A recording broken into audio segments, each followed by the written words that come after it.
Hello everyone, it's me Andrew. Today I'm here in front of you to deliver a presentations in topic Union in Canada. Today our group member is just two members, me and my friend SAMIR1. For the Union in Canada, for the first article, I choose the impact of labor migration, the international model, and Allied Worker Union in Canada, 1860 to 1885.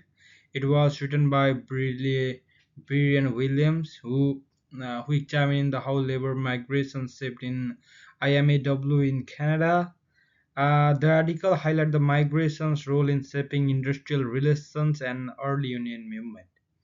As our perspective are workforce mobility and skill transfer, union management, relation, employee advocacy, and right. Each play the crucial role in securing fair wage, improved working condition, and job security, influencing modern HR policy and labor protection. Hi everyone, I am Samir. I'm one of the group member for this assignment and I'm gonna talk about the critical perspective for the articles, the impact of labor immigrants, the International Moldor and Allied Worker Union in Canada, like limited inclusivity. The article primarily focus on skilled men worker, overlooking the experience of women and unskilled laborer, and which also includes dependence on US unionization, which potentially limiting their autonomy in policymaking for Canadian unionism, and employer resistance versus economic reliability.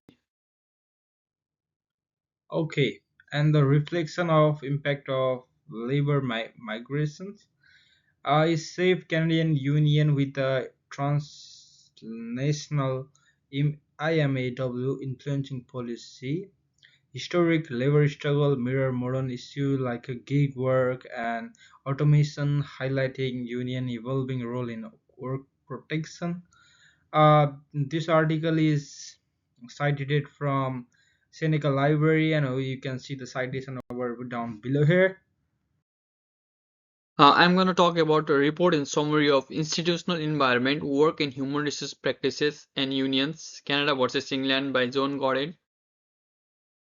John Goddard compared Canada's structured union-supported labor system with England's decentralized employee-driven model. Canada's legal framework ensures worker protection and stability, while England's deregulated approach weakens unions.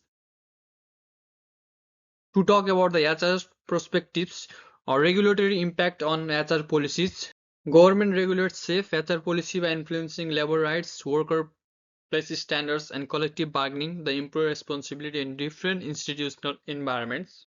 Union management relations. The relations between union and employee affects workplace dynamics, negotiation strategy, conflict resolution, and employee representation in organizational decision making.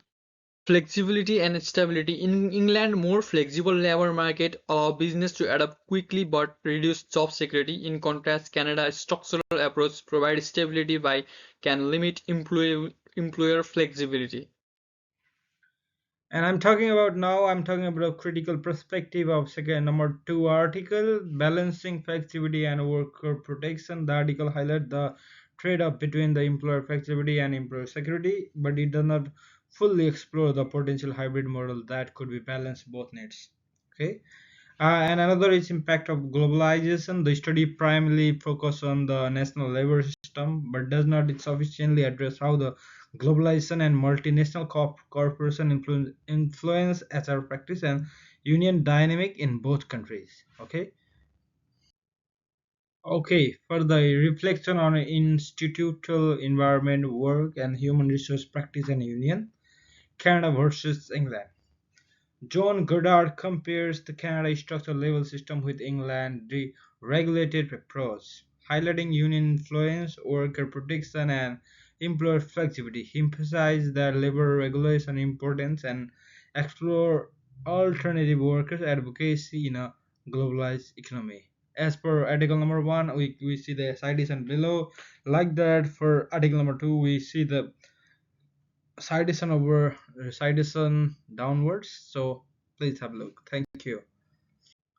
And last but not the least, the number three article is Union in Canada agrees to deal with the car maker Ford amid strike in US.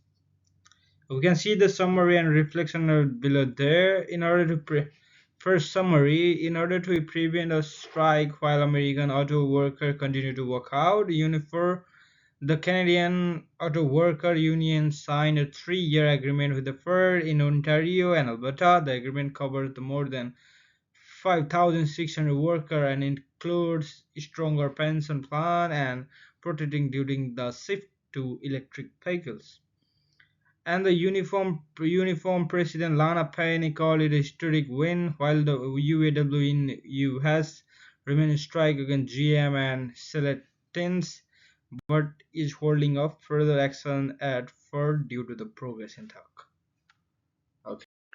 Now I am going to talk about the connection to the courses and Canadian worker for the article Union in Canada agrees to deal with car maker Ford AM strike in US, which is like this.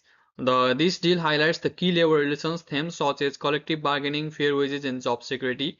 The key agreement are union power, which is union can push for better wages and benefits, and cost versus benefits, which is like higher wages improve worker morals but may also increase car prices or leading to cost cutting, and the future jobs, which is the shift to EV create job security concerns, highlighting the need of retaining future proof for employment strategies.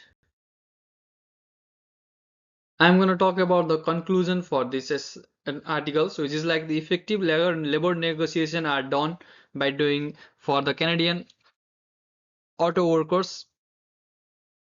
There have been a significant victory for the Canadian auto workers.